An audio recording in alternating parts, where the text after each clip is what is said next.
Making pizza with Chef Migoya at Modernist Cuisine was such a cool experience, and a delicious one, obviously.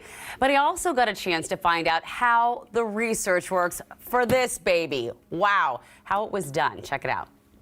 Well, thank you so much, Francisco, for inviting us into your lab. I am blown away by what I've seen so far, but I have to ask, why spend years creating this multi-volume book about one kind of food?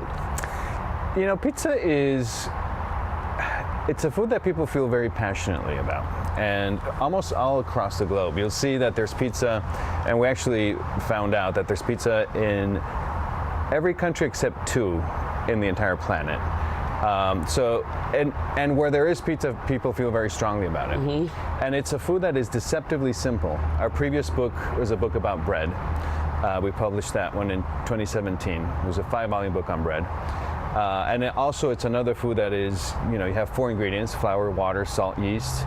And just by changing the proportions of these ingredients, by changing the environment, by changing what you bake it in, you get completely different results, and you still call it bread. So pizza is very similar in that regard, and it holds that interest for us, which is this apparent simplicity that is just on the surface simple. There's a lot of complexity behind it. If you ever try to make a pizza, you realize how not simple it can be at times.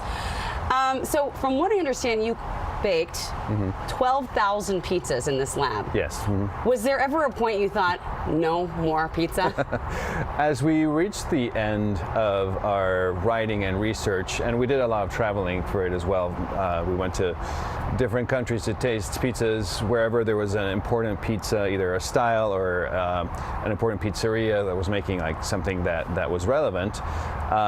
There was a point where I had to take a break, I'm not gonna lie, and you know, I had to wait a few months before I could start liking it again. And now I'm back to really loving it again, because now it's just out of joy. It's just out of like, you're hungry and you know, you just want some pizza. When it's just, you have to do the whole critical thinking. Right. And you know, the really like trying to understand what you're eating, and it gets really muddled. It gets like, with the difference between one pizza and another is, it's just, sometimes it's just so small. So minute. You mentioned before, you know, different temperatures, different types of things, I'm sure different kinds of water. What did you learn about making pizza that maybe you didn't know before? You know, I mean, there were some assumptions that we made, mostly because we did have a lot of learning that came from our bread book that sort of carried on to pizza. So some of the myths we dispelled, as far as like, for example, the water, does it matter that much? Like, to New York, and it's like, no, only here you can have bagels because you need the water from New York City. And then, you know, what happens when you have a bad bagel in New York City? Like what was the example? What happened there? So we actually did a lot of testing with that, and we kind of debunked that myth.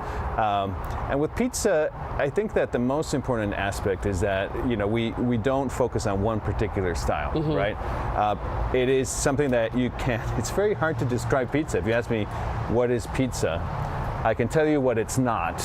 It's easier to tell you what it's not than what it is.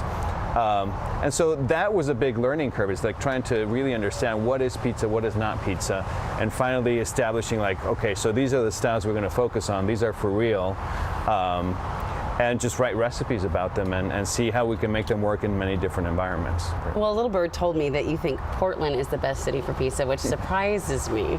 Yes, and it surprises a lot of people, and it does bear clarifying what it means when we say that, right? Because you're obviously going to get people that feel very strongly about, for example, the best pizza is in New York City, and or people in Naples are going to say, no, this is the only place where pizza counts, right?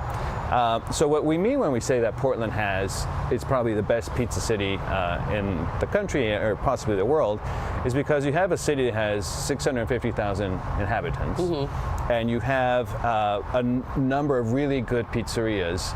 So it's like a per capita situation. Right. You go to New York City, and you know, the boroughs, Brooklyn and Queens, and you talk about over 8 million people. There's very good pizzerias, but there's also a ton of average so-so pizzerias that you eat a slice while you're going from point A to point B. So Additionally, Portland doesn't have that. It's not beheld to any sort of tradition, right? There's no Portland-style pizza, so they don't have to like stick to a particular, set of rules or particular stigma of like pizza's supposed to be this way. I feel that. Where if you go to Chicago or if you go to New York, where it's like these are the styles that we have here, right, and that's what you have to abide by. That it really the pool for making average or so-so pizza is greatly increased because expectations aren't very high. It's really fascinating when you hear all the research and everything that went into this beautiful set of books, which, I mean, has everything you can imagine. They are serious business. From the history to the techniques to the recipes, it's all here in the Modernist Pizza collection. It would make a really, truly epic holiday gift. So we have all the links on our website.